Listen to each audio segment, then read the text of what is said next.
नमस्कार, AB star news देख रहे हैं आप और अपना यूपी लेकर हाजिर हूं मैं आपके साथ सोहन सिंह। देश में सीएए को लेकर सियासत शुरू हो गई है। सीएए को लेकर विरोधियों ने सवाल खड़े करने शुरू कर दिए हैं। ममता बनर्जी ने इस कानून को सांप्रदायिक कहा है, जिस पर आचार्य प्रमोद कृष्णम ने पलटवार किया है। उन्होंने कहा कि ममता बनर्जी खुद सांप्रदायिक बन गई हैं। अगर वे सच्ची सेकुलर होती तो उन्हें यह बताना चाहिए कि आखिर सीएए में बुराई क्या है। आचार्य प्रमोद कृष्णम ने कहा कि सीएए पर सारा विपक्ष कंफ्यूज है और ये नहीं बता पा रहा है कि इस कानून में क्या गड़बड़ है। उन्होंने तंज कसते हुए कहा कि विपक्ष कंफ्यूज है, राहुल गांधी की तरह बात करने लगा है। ममता बनर्जी खुद सांप्रदायिक बन गई हैं।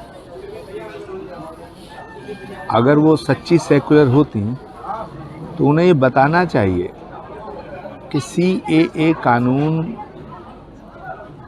में बुराई क्या है। सारा विपक्ष कंफ्यूज है, वो ये बता ही नहीं पा रहा कि इस कानून में गड़बड़ कहाँ है। वो खुद कह रहे हैं कि ये कानून, सारे विपक्ष के नेता कह रहे हैं कि सीएए में भारत में जो पैदा हुआ है, जो भारत का नागरिक है, वो प्रभावित नहीं होगा। तो जो भारत में पैदा हुआ नागरिक, भारत में पैदा हुआ आदमी प्रभावित नहीं होगा, भारत में पैदा होने वाले किसी व्यक्ति का कोई नुकसान ही नहीं होगा, तो कानून का विरोध क्यों कर रहे हैं? पूरा विपक्ष सठिया गया है। बीजेपी सांसद रविंद्र कुशवाहा को लोगों के विरोध का सामना करना पड़ा है। दरअसल रविंद्र कुशवाहा चुनाव प्रचार करने के लिए देवरिया के सिकंदरपुर पहुंचे थे। इस दौरान उन्हें ग्रामीणों ने रोक दिया और उनसे 5 साल का हिसाब मांगा। साथ ही सवाल पूछा कि आखिर वे पिछले 5 सालों से कहां थे। ग्रामीणों ने इस दौरान सांसद का घेराव कर दिया था, जिसके बाद वे अपने काफिले के साथ चले गए। बता दें कि बीजेपी ने लगातार तीसरी बार रविंद्र कुशवाहा को अपना उम्मीदवार बनाया है।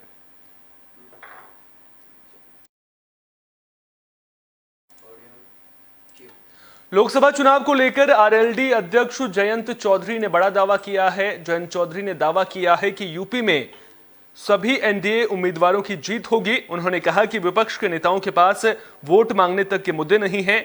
वे ये तय नहीं कर पा रहे हैं कि जनता के बीच किन मुद्दों को लेकर जाएं। बीजेपी के साथ गठबंधन के बाद जाट समाज की नाराजगी पर जयंत चौधरी ने कहा कि मुझसे तो मेरे समाज के लोग अक्सर नाराज रहते हैं, लेकिन मैं उनको मना लेता हूं। कुछ वो मेरी मान लेते हैं और कुछ मैं उनकी मान लेता हूं।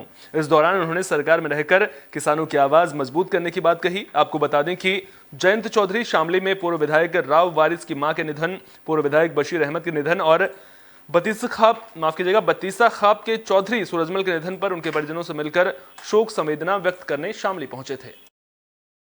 राहुल थोड़ा नीचे वाला फोन यार फोन आ रहा है और इनके परिवार और हमारे परिवार का पुराना नाता रहा। बेगम जी आज हमारे बीच में नहीं, तो बहुत मान सम्मान क्षेत्र के लोगों में है। मुझे भी याद है जो मैंने उनके साथ पल बिताए, उनकी मुस्कुराहट, उनका प्यार। हम चाहते हैं कि वो अगली पीढ़ी उनके कामों को आगे। चौधरी साहब एनडीए से विलय हुआ है, क्या कहते हैं, कितनी सीटें मिलने वाली हैं? हम लोग घटक दल के तौर पे शामिल हुए हैं। 2 पार्लियामेंट की सीट लोकसभा में हम लड़ रहे हैं। इस सब जगह हमारे कार्यकर्ता, मैं उम्मीद करता हूँ यहाँ आप जहाँ बैठे हैं यहाँ। मुजफ्फरनगर में आरएलडी और बीजेपी नेताओं के बीच बैठक हुई। इस दौरान लोकसभा चुनाव को लेकर चर्चा की गई। दोनों पार्टियों के नेताओं ने दोनों पार्टियों के उम्मीदवारों को जीत दिलाने का संकल्प लिया। बता दें कि मुजफ्फरनगर सीट से बीजेपी के डॉक्टर संजीव बालियान चुनावी मैदान में हैं, जबकि बिजनौर से आरएलडी के चंदन सिंह चुनाव लड़ रहे हैं। गठबंधन होने के बाद दोनों पार्टियों के नेताओं की मुजफ्फरनगर में यह पहली बैठक थी। इस दौरान बड़ी संख्या में दोनों पार्टियों के कार्यकर्ता भी मौजूद रहे।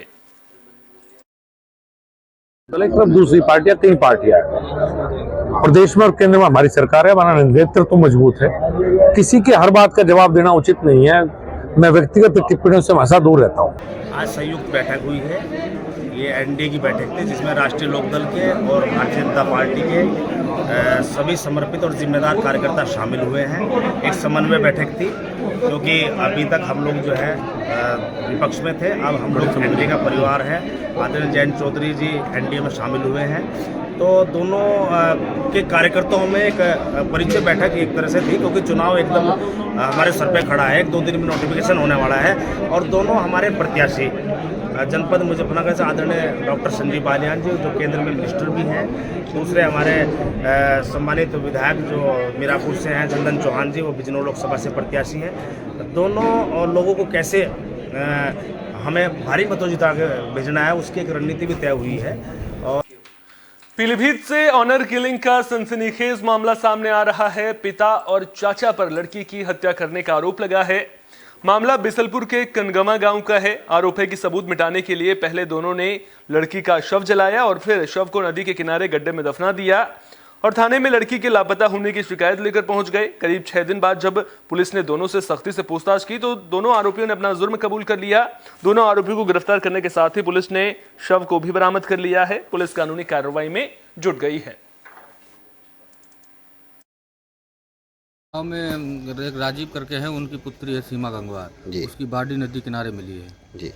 क्या घटना हुई थी, क्या लग रहा घटना ये हुई थी, वो लमसम 7 तारीख लास्ट उसका पेपर था, तब से गायब थी। जी। आज बरामद हुई है। किस क्लास की छात्रा थी वो? इंटर की। अच्छा, तो क्या लग रहा है आपको, स्थानीय लोग क्या बता रहे हैं? स्थानीय लोगों का स्थानीय डर का माहौल सा है। बागपत में रफ्तार का कहर देखने को मिला है। तेज रफ्तार रोडवेज बस ने 2 बाइकों में टक्कर मार दी। हादसे में बाइक सवार 3 लोगों की मौत हो गई है। मौके पर पहुंचे लोगों और पुलिस ने रेस्क्यू कर शवों को बाहर निकाला। हादसा बड़ौत मुजफ्फरनगर रोड पर बामनोली गांव के पास हुआ है। मृतकों की पहचान टीकरी गांव के रहने वाले मोजुद्दीन और बामनोली गांव के रहने वाले आकाश और गुड्डू के रूप में हुई है। पुलिस ने मामले की जांच शुरू कर दी है। सर एक्चुअली ये मेरे चाचा जी है, ये टीकरी से बड़ौद जा रहे थे। एक्चुअली रास्ते में इनका रोडवे बस से एक्सीडेंट हो गया जी, तो ये एक्सपायर हो गए। वहाँ पे 2 लड़के और भी थे, अब अपनी दूसरी बाइक से जा रहे थे। तो एक का नाम आकाश है, एक का नाम गुड्डू है, बामनोली से है। अच्छा। अभी आपने पुलिस अधिकारी को कोई शिकायत की है? सर हम जैसे हमें कॉल गई तो हमने बातचीत करी, तो बातचीत करने के बाद में पता लगा कि ऐसे हुआ है, तो सर हमने बात करके आ गए हम यहाँ पे पीएम हाउस। आपने कन्नौज में इंसानियत शर्मसार हुई है। एक लड़की के साथ दुष्कर्म का मामला सामने आया है। जानकारी के मुताबिक गांव में पाइपलाइन डाल रहे 3 मजदूरों ने युवती को किडनैप करने के बाद दुष्कर्म की वारदात को अंजाम दिया और लड़की को छोड़कर मौके से फरार हो गए। लड़की ने मामले की जानकारी परिजनों को दी। परिजनों की शिकायत पर पुलिस ने मामला दर्ज कर जांच शुरू कर दी है। थाना कोतवाली कन्नौज क्षेत्रांतर्गत ग्राम रामपुर मंडेरी में सूचना प्राप्त हुई थी कि 10 मार्च को एक नाबालिग लड़की के साथ दुष्कर्म की घटना हुई है। इसमें तत्काल हाथरस में एक ट्रक बीच सड़क पर आग का गोला बन गया। देखते ही देखते आग की लपटों ने विकराल रूप धारण कर लिया। हादसा हाथरस में आगरा अलीगढ़ नेशनल हाईवे पर हुआ। बता दें कि ट्रक चीनी से लदा हुआ था। ट्रक में आग लगने से मौके पर अफरा तफरी मच गई। मामले की जानकारी मिलने पर पहुंची फायर ब्रिगेड की टीम ने आग पर काबू पा लिया है। ट्रक में आग कैसे लगी, फिलहाल इसका खुलासा नहीं हो सका है।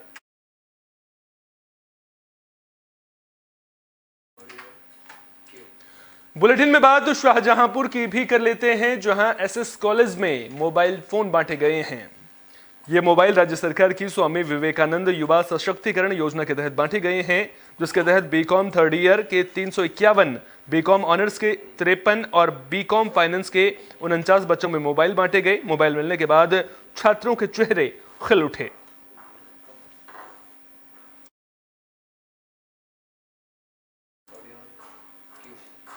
पीलीभीत में नदी किनारे खेत में नरकंकाल मिलने से हड़कंप मच गया है।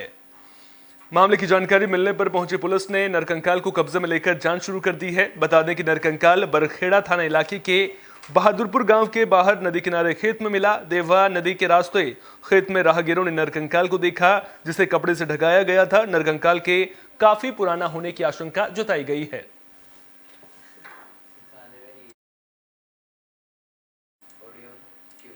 इस बुलेटिन में मेरे साथ इतना ही। अपना बहुत बहुत ख्याल रखिए। देश और दुनिया की तमाम अहम खबरों के लिए देखते रहिए AB स्टार न्यूज।